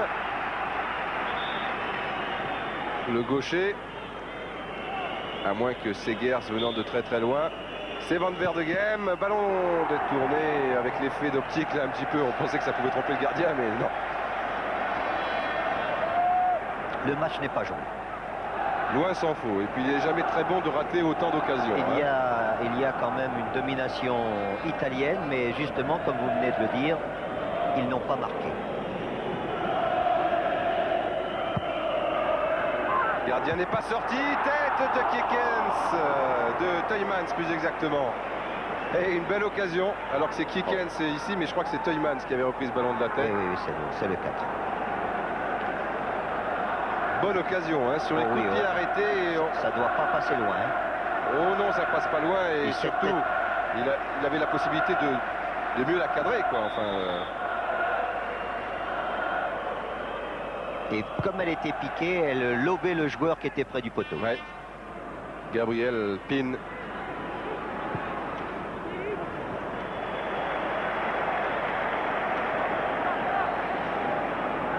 Et on me signale à nouveau qu'il y a des vainqueurs potentiels pour des pénaltys, pas des coups de pied de réparation, nous n'en sommes pas encore là, et peut-être jamais, à moins que Méli.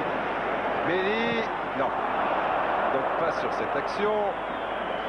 Et donc des pénaltys code 36-15, stade 2. Il faut avoir les nerfs solides devant la machine. Il y a du vent, il y a des bons gardiens en face. Ils anticipent, ils partent même peut-être avant le coup de sifflet. C'est à vous de jouer. Pour un voyage ici à Londres où il fait bon vivre en ce moment. Pizzi, Pin. Les deux joueurs entrés en cours de jeu. Brolin. Attention. Non, c'est régulier, c'est un contre. Vous entendez les sifflets des supporters d'Anvers. Mais non, c'est fait tout à fait régulièrement. C'est le ballon qui est bloqué et non pas l'adversaire. Là, ça l'était moins. Anvers qui a des problèmes avec ses supporters, car ce club d'Antwerp est victime aussi du fléau du hooliganisme. Alors, c'est vrai qu'Anvers revendique le statut de capitale de l'Europe culturelle, mais les supporters ne sont pas des poètes. Malheureusement, pas pour l'instant. Dialogue difficile. Ça va. Minotti en bout de course, il a failli assurer à Stojanovic, Oui. mais Curieux tir parce que comme ça, il était anodin au départ.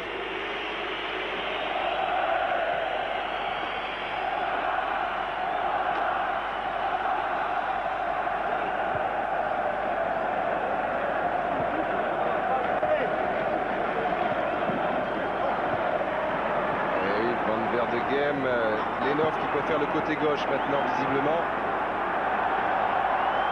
Ça va être difficile car Grun est bien placé, c'est un bon tacle, l'arbitre laisse jouer. Minotti, belle pichenette pour Grun.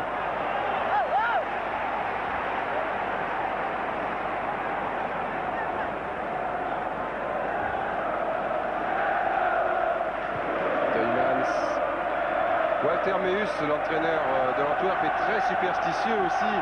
Ces joueurs ont résidé au Subwell Hotel à Londres et c'est ici qu'avaient résidé les joueurs de Barcelone. Ils ont gagné la Coupe des Champions ensuite à Wembley. Et aussi les équipes nationales de Norvège et Pays-Bas qui ensuite ont réalisé une bonne performance à l'éliminatoire de Coupe du Monde puisqu'ils ont fait match nul un partout et 2 partout pour les Pays-Bas. Mais pour l'instant, bon,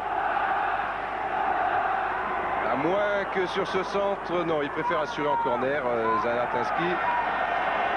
Oui, mais pour contrer la superstition des Belges, les Italiens disent que ici à Wembley, Milan a battu Benfica en finale de Coupe des Champions, donc le terrain est plutôt favorable aux Italiens. Oui, mais Meus vous rétorque que la Sampdoria l'année dernière sur ce même terrain de Wembley a perdu contre Barcelone. Bon, il n'y avait plus besoin de faire le match. Alors, ça part de très loin. Meli, Lenov, Smith.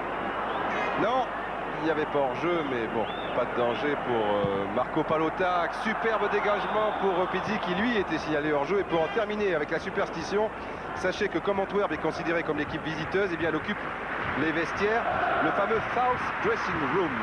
Et les Anglais fous de statistiques ont remarqué que depuis la finale de la Cup, depuis qu'elle se joue à Wembley, c'est-à-dire depuis 1923, l'équipe installée dans le vestiaire sud a remporté 3 fois plus souvent le match que celle installée dans le vestiaire nord. C'était une page de superstition qui se termine sur ce hors-jeu de Kikets. Ce qui veut dire que les matchs se gagnent dans les vestiaires. Ah. C'est ce qu'on disait tout à l'heure à l'habitant. Hein. Et oui, c'est vrai qu'un entraîneur peut d'un seul coup modifier la structure de son équipe et avoir une équipe beaucoup plus performante en deuxième mi-temps. Pour l'instant, c'est pas le cas. Ah, non. Le score est resté le même. Pour l'instant, c'est le North Dressing Room qui mène 2-1.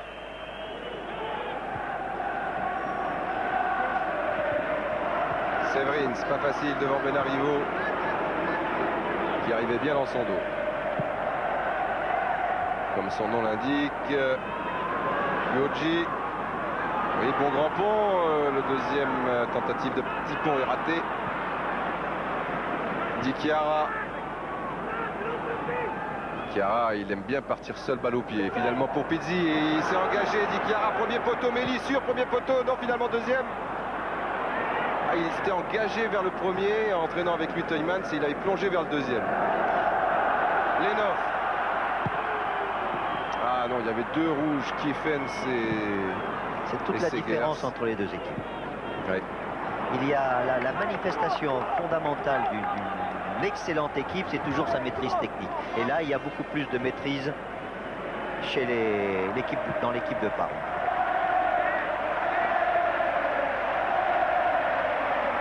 Benarivo, lui, qui a enlevé ses protèges tibia, et supporter belge qui paraît anéanti. Allons.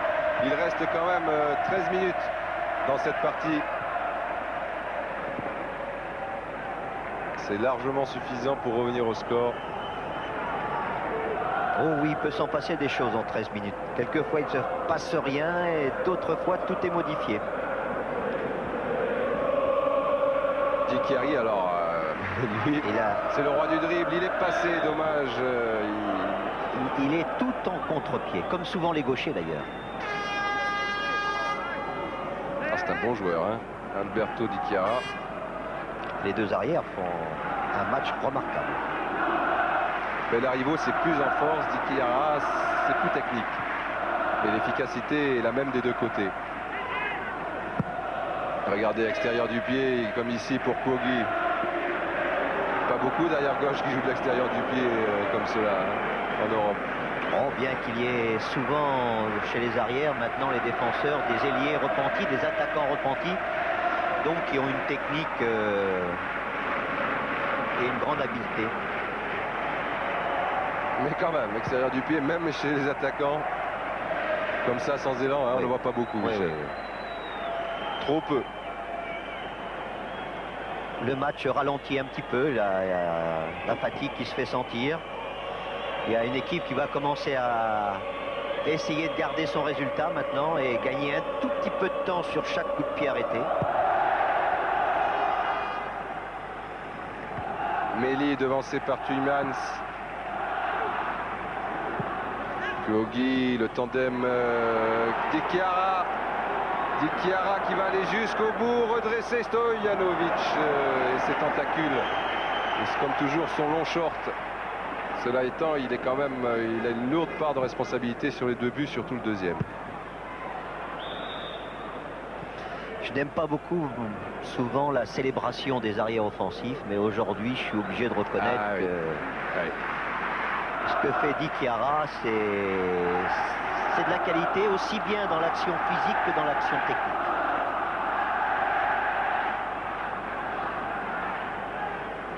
Van Retti, pas beaucoup de possibilités, hein, toujours très bien placé sur le terrain, toujours très bien positionné. Les joueurs italiens, comme toujours. Pin qui a voulu relancer directement sur Pizzi.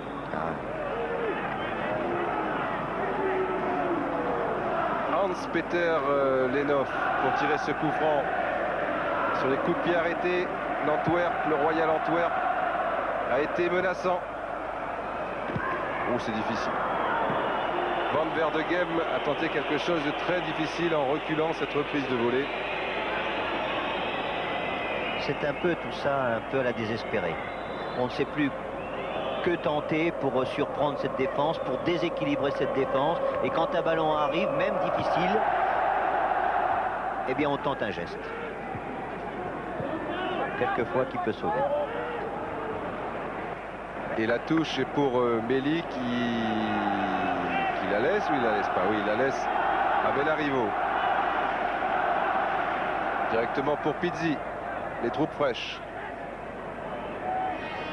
Pizzi, il faudrait un soutien, il n'y en a pas beaucoup. Benarivo, lui, a été moins entreprenant dans cette deuxième mi-temps, le voici. Il en faudrait un aussi, il faut se dépêcher. Brun. Pizzi. Pour Pin. Véritable métronome de l'entrejeu. Il a du Chambrolin et il aime ça. Et il a vu partir Kuogi. Mais c'était sans doute Méli qui était au départ en position de hors-jeu. Et non Piogi Stefano qui vient se replacer ici.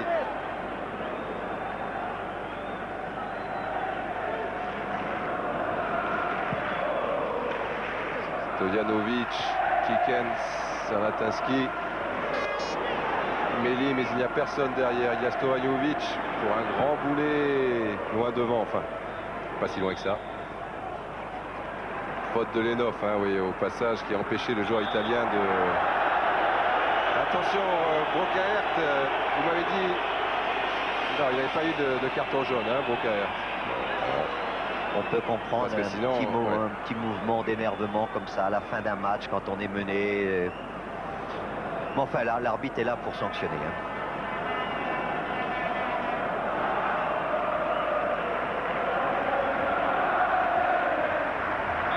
Méli et Pizzi aux avant-postes.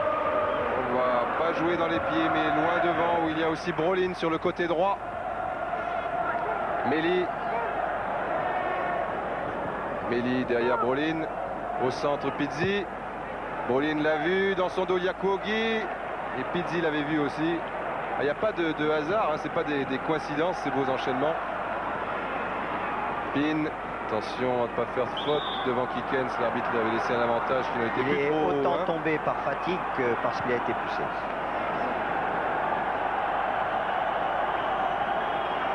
Van Verdegem.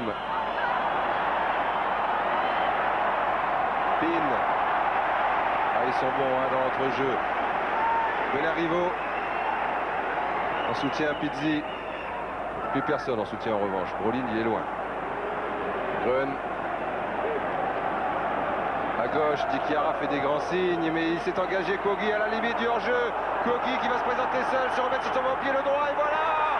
Troisième but de Parme à 7 minutes de la fin, sans doute le but qui fera que Parme brandira la Coupe des Coupes dans 7 minutes. But de Kogi qui était parti de derrière, on ne le voit pas, le plan est pas suffisamment large, mais on peut se faire une idée. Meli, lui, était peut-être en position de hors-jeu. Kogi a eu le temps de regarder la position de Stojanovic et de frapper du droit. Il a fait semblant de donner à son coéquipier, et ce qui a surpris un petit peu le gardien parce qu'il s'attendait un peu à cette passe. Mais depuis quelque temps, il y avait beaucoup plus de vivacité, de gestes chez les Italiens. C'était cruel même à voir, et surtout beaucoup plus de vivacité d'esprit. Ah oui, Parme pratique vraiment un très très bon football, un football de qualité, très agréable. Et on va continuer ici avec Moukrim, Nourdine Moukrim, le numéro 15, qui a fait son entrée. Kikens, Smith, Moukrim, donc le Marocain. Zanatinski extérieur, pied droit. Et non, c'est pour Minotti. Et on repart avec Pizzi. Ils vont être 2 contre 3. Et oui, il a été obligé de la garder car après Meli était hors jeu. Dikiara infatigable jusqu'au bout, menant 3 buts à 1. Ils ont les qualités pour le faire, et souvent les joueurs italiens ont les qualités pour le faire. Ils ne le font pas. La faute en incombe surtout aux techniciens qui n'ont pas la même philosophie que des techniciens comme Scala, Sacchi ou Capello maintenant. Pin, eh oui, signalé hors jeu, parce que à Parme vraiment il y a un spectacle, et c'est vrai que bon, là-bas la vie est de bonne qualité. Là-bas, vous savez que c'est la ville du théâtre aussi, c'est la ville des Giuseppe Verdi, et on se rend au stade comme au théâtre Reggio, on dit là-bas, avec la même ferveur et aussi avec le même sens critique. Et Jacques Hering, notre confrère du soir, un quotidien belge, nous expliquait très bien tout cela. Et pour l'écrivain parmesan Alberto Bevilacqua, la ville qui s'exalte aujourd'hui pour les Meli, Asprilla ou Quegui, est celle qui hier applaudissait ou sifflait du haut du poulailler de Reggio. Il y a eu, comme il signale, un simple déplacement de passion en quelque sorte. Et un entraîneur qui s'appelle Scala. Et oui, Scala, qui a joué d'ailleurs à Milan. C'est vrai que ça ne s'invente pas. Il faut du spectacle au Stadio Taldini. Il ne doit pas s'ennuyer là-bas. Il faut sortir. Voilà. Balota.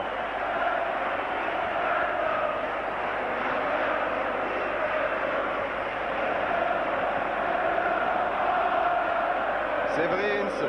Oh, beau ballon, mais bien boxé par Balota. Il faut vite revenir.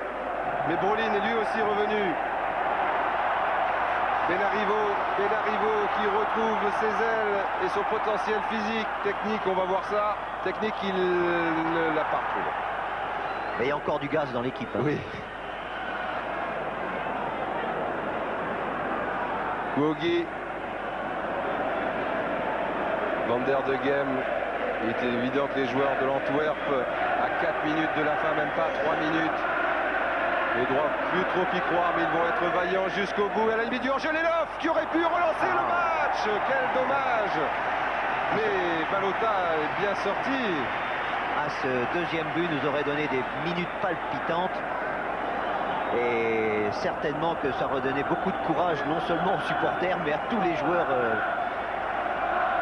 Il y a eu un arrêt du gardien, mais qui aurait pu être fatal aussi parce qu'il n'avait pas bloqué le ballon. Une crampe. Eh oui, une crampe, et toujours les supporters de Parme.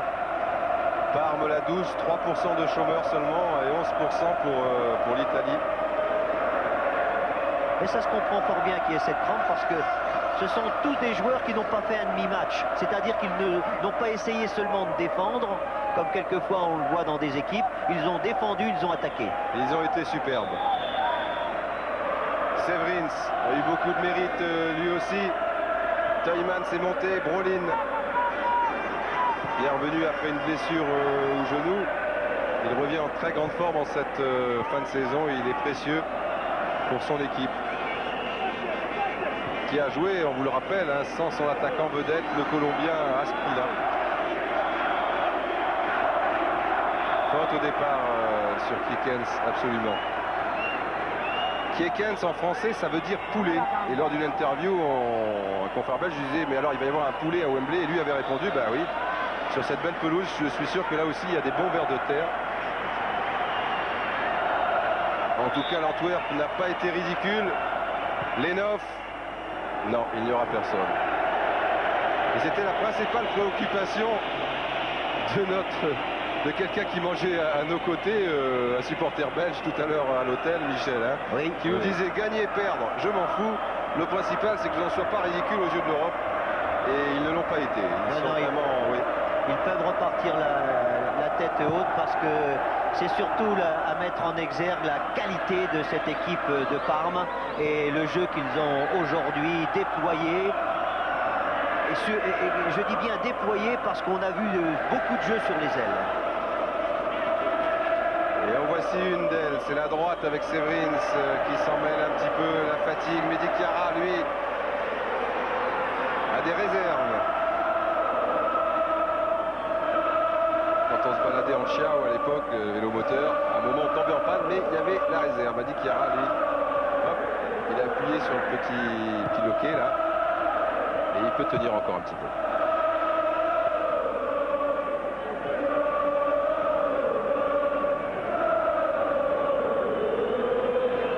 Salut Serge Martinazo à la noire et Gérald Quesada des Globetrotters qui nous quittent avant la fin de la rencontre. Évidemment, l'issue de celle-ci ne fait plus aucun doute. Et ils ont l'avion spécial à prendre. Mais nous allons rester jusqu'au bout ici, jusqu'à la remise de la coupe. Et vous voyez, on est sympa quand même avec nos amis du basket. On ne va pas vous faire le coup de la prolongation. Car sinon, évidemment, ce beau match entre Limoges et Pau-Orthez serait peut-être un petit peu tard. Et là, ça sera tout à fait convenable.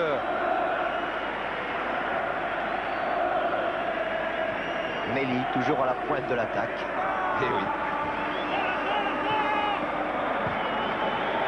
Et le football italien qui est en passe de réussir le grand chelem avec la Coupe de l'UEFA, c'est quasiment fait puisque la Juve l'a emporté à Dortmund 3-1 et jouera à domicile donc avec 2 buts d'avance mercredi prochain au Stadio dell'Alpi. Ici, c'est quasiment fait avec Parme. Nous sommes dans les arrêts de jeu. Oui, il ne reste plus qu'à espérer il ne reste plus qu'à espérer quand même que l'Italie ne fasse pas le grand chelem. 2, c'est suffisant, messieurs. Enfin, il faut nous en laisser un petit peu. Il ne faut pas exagérer non plus. Partager. Non, pour l'OM, la moelle la meilleure et dans l'os le plus dur. Voilà. On verra tout cela le 26 mai à Munich. Pour l'instant, nous sommes à Wembley. Et monsieur Hassenmacher ne va pas tarder à siffler la fin de cette rencontre. Et Lorenzo Minotti, qui avait ouvert la marque, brandira cette Coupe des Coupes. Voilà, c'est fait. C'est fait. Bravo à tous les acteurs parce qu'ils nous ont donné un match vivant, un match où il aurait pu y avoir des rebondissements, mais Parme était trop fort. Et bravo à cette équipe de Parme et à Scala ici. Cette équipe qui évolue vraiment dans l'esprit. On le répète, les joueurs italiens font sans doute partie des meilleurs du monde. Ils ont les meilleurs étrangers. S'ils jouent de la sorte comme cela, ils doivent chaque fois remporter les 9/10 de leur rencontre européenne. Et c'est dommage de gâcher parfois tout ce talent avec des tactiques trop froide, trop glacial même parfois. C'est moins vrai actuellement et on le voit dans le championnat italien. Et puis ce qu'il faut dire, c'est que c'est un jeu formidable parce que le peuple italien est un peuple artistique, mais en même temps c'est le football le plus rigoureux du monde. Enfin, il a été le football le plus rigoureux du monde et le plus organisé. Il y a une éducation au football en Italie extraordinaire. Et il est normal que lorsqu'il y a une éducation, il y a récompense. Et oui, mais parce qu'on peut effectivement être rigoureux, comme l'ont été les joueurs de Parme ce soir, rigoureux, tout en évoluant dans l'esprit et en mettant en avant toutes ses qualités footballistiques. Bravo donc à Brolin. Il y a un drapeau suédois ici qui lui est destiné, probablement. Le football suédois qui s'est déjà comporté bien en Coupe d'Europe. Göteborg a gagné une Coupe de l'UEFA, mais pour Brolin, c'est sa première, car lui n'évoluait pas à Göteborg. Bravo à Nevio Scala, bravo à cette équipe de Parme qui, rendez-vous compte, il y a 6 ans, évoluait en 3e division et a évolué pour la première fois en Serie A. C'est tout récent, c'était en 1990 et pour son premier match, elle avait été battue à domicile par Juventus 2-1, mais pour sa première saison en Serie A, elle avait été qualifiée pour la Coupe de l'UEFA. Pour sa deuxième, elle gagne la Coupe d'Italie devant la Juventus, et pour sa 3e, eh bien, elle gagne la Coupe des vainqueurs de Coupe, un petit peu comme Nottingham Forest qui venait de 2e division et qui gagnait l'année suivante la Coupe d'Europe des clubs champions. C'est une belle histoire que cette histoire du Parme Athletic Club, Michel. Et puis c'est une escalade tout à fait extraordinaire, mais quand on voit ce football libéré, offensif, enthousiaste et en même temps discipliné, c'est-à-dire qu'on a retrouvé avec cette équipe le jeu simple, vivant, le jeu vrai. Et il faudrait que tout le monde s'en inspire, car en voyant jouer comme ça, ce sont des motifs d'espoir et de croire dans l'avenir d'un football spectaculaire. Michel, oui, Gérard, Michel, oui. il y a une qualité au moins qui a dû vous plaire, Michel Hidalgo, c'est l'enthousiasme, non, de la part des Italiens, parce que ça, je sais que vous aimez dans le football. L'enthousiasme, non? Gérard, vous entendez? Michel, Gérard vous parle de l'enthousiasme italien que vous avez dû aimer. Apprécier en connaisseur. Apprécier en connaisseur. Je n'entends pas. Mais vous m'entendez, Michel? Gérard, le monsieur te demande si tu as apprécié l'enthousiasme des Italiens, toi qui es un connaisseur dans ce domaine. J'ai apprécié l'enthousiasme qu'il y avait chez les joueurs, l'enthousiasme des supporters, et il y a une notion de fête dans ce match-là, et surtout maintenant, il n'y a pas eu d'agressivité, ni entre les supporters, ni les joueurs, et bien sûr qu'on est tous admiratifs du football italien, pour son palmarès, mais aussi pour son organisation. Et il y avait une image superbe aussi de Francis Severens qui est dans ses rêves. Il y gagnera peut-être cette Coupe des Coupes, mais dans la réalité, elle va revenir à Lorenzo Minotti, qui arbore maintenant une très jolie casquette jaune. Et ce soir, on va manger du très bon jambon de Parme. Et du fromage. Comme le dit et du fromage. Eh oui, le fameux fromage. Il y a un Belge qui est content au moins, Didier. C'est Grun. Hein, parce qu'il avait raté sa coupe il y a quelques années avec Anderlecht. Absolument. Avec Anderlecht, il avait perdu 2 fois la Coupe des Coupes il y a 3 ans avec la Sampdoria, la Coupe de l'UEFA il y a un peu plus longtemps contre Tottenham. Lui est content, son papa aussi qui est dans les tribunes. Tous les autres, évidemment, sont un petit peu déçus. Donc voici le capitaine, il est tout jeune. Je vous l'ai dit aussi, c'est l'un des prétendants à la succession de Baresi. Il a 26 ans, il a toutes les qualités. Quel but extraordinaire il marque. Hein. But magnifique ce premier but. Ah, le ciseau. Un ciseau à la JPP, bravo à Parme.